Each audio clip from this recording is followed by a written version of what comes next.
తాకట్లో ఉన్న బంగారాన్ని విడిపించి ఆ రోజున మార్కెట్ ధర కట్టి మిగిలిన డబ్బును మీకు అందిస్తుంది Kommuri gold.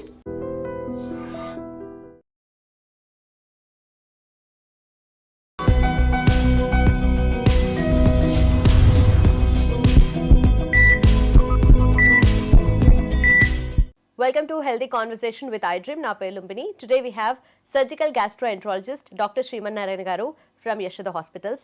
Gut gurinchi, gut related health issues gurinchi. Let's talk to him. Hello sir. Hello. So first of all gut health కానీ గట్ ఇష్యూస్ గురించి మాట్లాడితే ఈ మధ్య ఎక్కువగా టాబ్లెట్స్ బఠానీలాగా తినేస్తున్నారు అన్న దాంట్లో ఫస్ట్ ఉంటుంది ప్యాంటాప్. సో లిటరలీ ఎవరైనా తీసుకోవచ్చు కాబట్టి మార్నింగ్ పరగడుపునే టాబ్లెట్స్ కూడా తీసుకుంటున్నారు గ్యాస్ట్రిక్ రిలేటెడ్ ఇష్యూస్ గురించి మాట్లాడినప్పుడు. సో ఎందుకు ఈ లెవెల్లో ఇష్యూస్ అనేవి అరైజ్ అవుతున్నాయి, గ్యాస్ సమస్యలు ఎందుకు ఇంత ఎక్కువైపోతున్నాయి అంటే? జనరల్గా మనకు ఓన్లీ ఇండియా వైజ్ అనే కాదు, వరల్డ్ వైజ్లో కూడా మోర్ కామన్ యూస్ చేసే డ్రగ్ గ్యాస్ టాబ్లెట్స్. మీరు ఈవెన్ యూఎస్లో కూడా ఏ టాబ్లెట్స్ దొరికినా దొరకకపోయినా మనకి గ్యాస్ టాబ్లెట్స్ అయితే ఓవర్ కౌంటర్ దొరికేస్తాయి అనమాట. ఇంకోటి అంటే జస్ట్ ఒక ఫైనాన్షియల్ బర్డన్ గురించి కూడా ఆలోచిస్తే ఫార్మసీలో మనకు almost 1/3 pharmacy will go to the SDT tablets. అంటే అంత సివియారిటీ ఉంది అనేది. సివియారిటీ అంటే కంప్లైంట్లో కాదు, అమౌంట్లో అనమాట. అంటే ఆల్మోస్ట్ సపోజ్ మీరు ఒక రోడ్డు మీద వెళ్ళే ఒక 100 పేషెంట్స్ని 100 పీపుల్ని నార్మల్గా కనిపించే వాళ్ళని పట్టుకొని మీకు లాస్ట్ 1 మంత్లో గ్యాస్ ప్రాబ్లం ఏమైనా వచ్చిందా అంటే 80% పీపుల్ చెప్తారు మాకు గ్యాస్ ప్రాబ్లం వచ్చింది, ఒకసారి వచ్చింది, బట్ టాబ్లెట్స్ యూస్ చేసామా యూస్ చేయలేదా అది మెటీరియల్ కాదు. ఎక్కువ ఉంటే టాబ్లెట్స్ వాడతారు, తక్కువ ఉంటే జస్ట్ కొంచెం మజ్జిగో ఏదో ఇంట్లో దొరికే దాంతో యూస్ చేసుకుంటారు. సో గ్యాస్ అనేది అంత కామన్ ప్రాబ్లం అనమాట. యాక్చువల్లీ నేను చెప్పేది ఏంటంటే గ్యాస్ ప్రాబ్లం అనేది ఒక జబ్బులా కాదు, అంటే ఒక డిసీజ్ కాదు. మన యొక్క లైఫ్ స్టైల్కి, మన యొక్క డైటరీ హ్యాబిట్స్కి, మనకున్న టెన్షన్ పార్టీస్కి అదొక సైడ్ ఎఫెక్ట్. ఓకే. సో డిసీజ్లా కాదు. ఎందుకు అంటే డిసీజ్ అయితే మనం మందులు వాడితే తగ్గుతుంది. గ్యాస్ ప్రాబ్లం ఏంటంటే మందులు వాడితే ఆ రోజుకు తగ్గుతుంది, మళ్ళీ మీ పాత ప్రాబ్లమ్స్ ఏదైతే కంటిన్యూ చేస్తున్నారో వచ్చేస్తుంది. సో డిసీజ్ కాదు, సైడ్ ఎఫెక్ట్ అనమాట. సో మనం రెగ్యులర్గా చూసుకున్న ఫిజికల్ యాక్టివిటీ అవన్నీ ఇంప్రూవ్ చేసుకున్నప్పుడు ఆటోమేటిక్గా సెట్ అవుతాయి. Okay. But what is the issue? ఎందుకంటే ఇలా లాంగ్ టర్మ్లో వాడితే ఇష్యూస్ వస్తాయి కదా డెఫినెట్లీ. ఇప్పుడు ఇది సైడ్ ఎఫెక్ట్ అవ్వచ్చు, దాని తర్వాత ఇదే మేజర్ ఎఫెక్ట్ అవ్వచ్చు కదా టాబ్లెట్స్ వాడడం వల్ల. జనరల్గా మనము ఏ టాబ్లెట్ అండి సపోజ్ మీరు వేసుకునే పారాసిటమాల్ టాబ్లెట్ అదైనా సరే మనం ఎక్కువ రోజులు వాడితే లివర్ డ్యామేజ్ అవుతుంది. ప్రతి టాబ్లెట్ ఎందుకంటే ఇట్స్ కెమికల్ కాంపౌండ్, అదేమి న్యాచురల్ ప్రోడక్ట్ ఏమి కాదు. ఈవెన్ మీరు న్యాచురల్ ప్రోడక్ట్ కూడా అవసరానికి మించి తీసుకుంటే సైడ్ ఎఫెక్ట్స్ వస్తాయి. ఈవెన్ మీరు ఏదైనా తీసుకోండి, సపోజ్ పాల దగ్గర మొదలుపెట్టి ఏం తీసుకున్నా, న్యాచురల్ ప్రోడక్ట్ ఏది తీసుకున్నా సైడ్ ఎఫెక్ట్స్ అయితే ఎట్లాగ వస్తాయో, కెమికల్ ప్రోడక్ట్స్ ఏది మీ అవసరానికన్నా ఎక్కువ తీసుకుంటే డ్యామేజెస్ జరుగుతాయి. సో కామన్గా జరిగేది పారాసిటమాల్, లివర్ డ్యామేజ్ జరుగుతుంది. పెయిన్ కిల్లర్స్, కిడ్నీ డ్యామేజ్ అవుతాయి. అట్లా కాకుండా మన ఈపీపీఎస్ అనమాట, అంటే లైక్ గ్యాస్ టాబ్లెట్స్, జనరల్గా వాడే గ్యాస్ టాబ్లెట్స్. ఇవేం చేస్తుంది అంటే జనరల్గా ఇటు ఫంక్షన్ ఏంటంటే మనం ఫాస్టింగ్లో ఉన్నప్పుడు యాసిడ్ ప్రొడక్షన్, మన స్టమక్లో యాసిడ్ ప్రొడక్షన్ జరుగుతుంది యాక్చువల్గా. సో యాసిడ్ ప్రొడక్షన్ జరగకుండా ఈ టాబ్లెట్ ఆపుతుంది. దానివల్ల మీకు గ్యాస్ ప్రాబ్లం తగ్గుతుంది యాక్చువల్గా. సో ఈ మెకానిజంలో ఏంటి, టాబ్లెట్ వాడితే యాసిడ్ ప్రొడక్షన్ తగ్గుతుంది. సో మీకు అవసరానికి మించి వాడారనుకోండి మీ యాసిడ్ ప్రొడక్షన్ తగ్గుతుంది.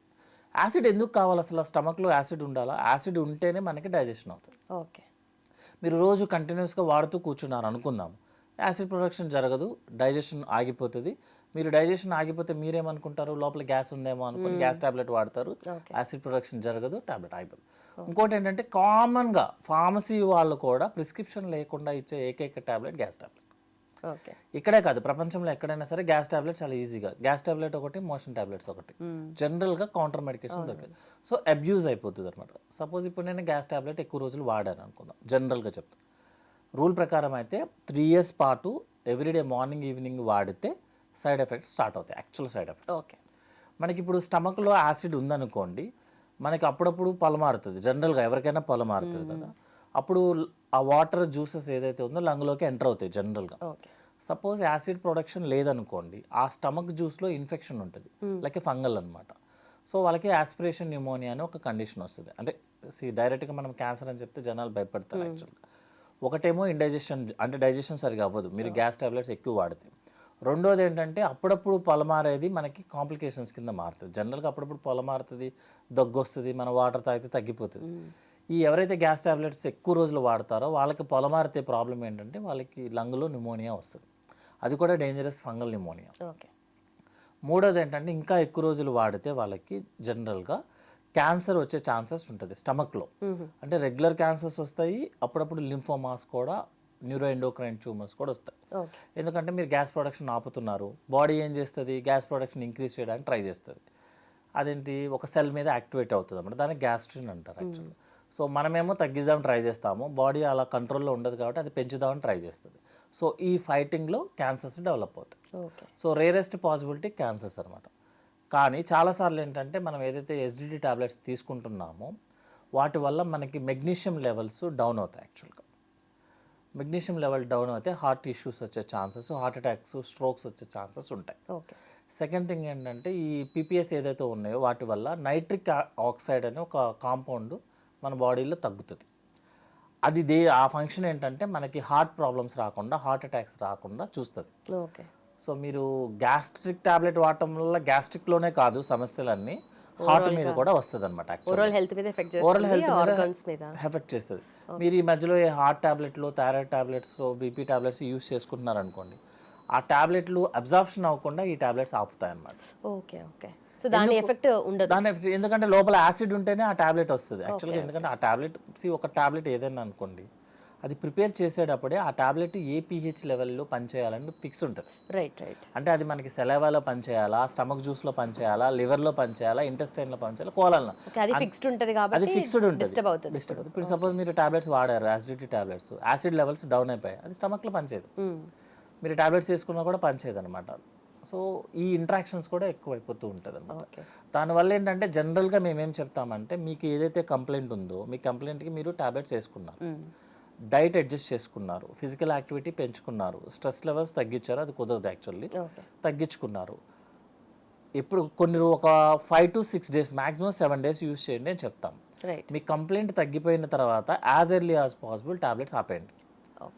మళ్ళీ రేపు మీకు ఫ్యూచర్లో అవసరమైంది అనుకోండి, అప్పుడు వేసుకోండి. అంతే తప్పించి టాబ్లెట్స్ కౌంటర్ మెడికేషన్స్లో ఫ్రీగా దొరుకుతున్నాయి కదా అనుకుని వేసుకుంటే ఈ ప్రాబ్లమ్స్ అన్నీ వస్తాయి అన్నమాట. రైట్. బట్ బేసిక్గా కూడా నార్మల్ కొంచెం బ్లోటింగ్ ఫీలింగ్ వచ్చినా, లేదంటే ఏదైనా ఇండైజెషన్ ప్రాబ్లం అనిపించి గ్యాస్ పట్టేసినట్టుగా ఉబ్బరంగా అనిపించినప్పుడు చలో ఒక టాబ్లెట్ వేసుకుందాం, నథింగ్ విల్ ఎఫెక్ట్ కదా, అది ఒక్కసారికి అయిపోతుందని చెప్పేసి. బట్ అదే అలవాటు పడి ప్రతిసారి అదే చేస్తుంటే మళ్ళీ ఇదే ఎఫెక్ట్ ఉంటుంది. అప్పుడప్పుడు చేసుకుంటే ఏ ప్రాబ్లం రాదండి. ఇప్పుడు నేనంటే భయపెడుతున్నాను కాదు, రూల్ ప్రకారం ఏంటంటే 3 years పాటు కంటిన్యూస్గా వేసుకున్న వాళ్ళకే ఈ ప్రాబ్లమ్స్.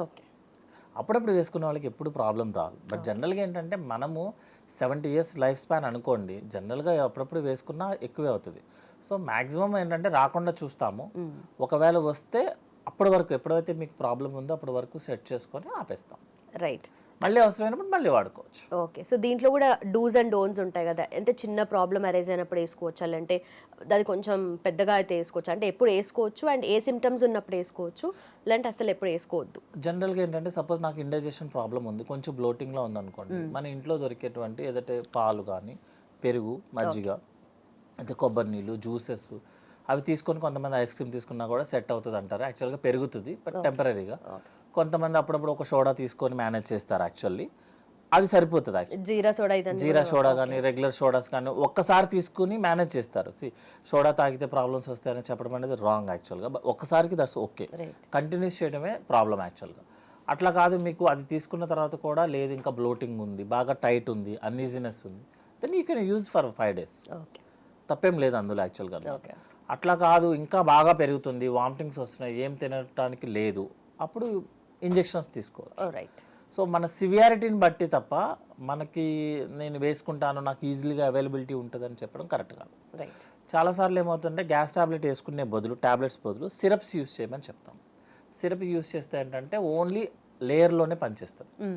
సిరప్ అయితే మనం కంటిన్యూస్గా ఎన్ని రోజులైనా వాడుకోవచ్చు అని నేను చెప్పాను అనుకోండి, అదే పనిలో ఉంటాం మనం జనరల్గా. బట్ అట్లా కాదు, మీకు ఏదైతే కంప్లైంట్ ఉందో ఆ రోజు వాడుకుంటే సరిపోతుంది. మళ్ళీ వస్తే మళ్ళీ వాడుకోవచ్చు. Right sir, thank you so much. Thank you.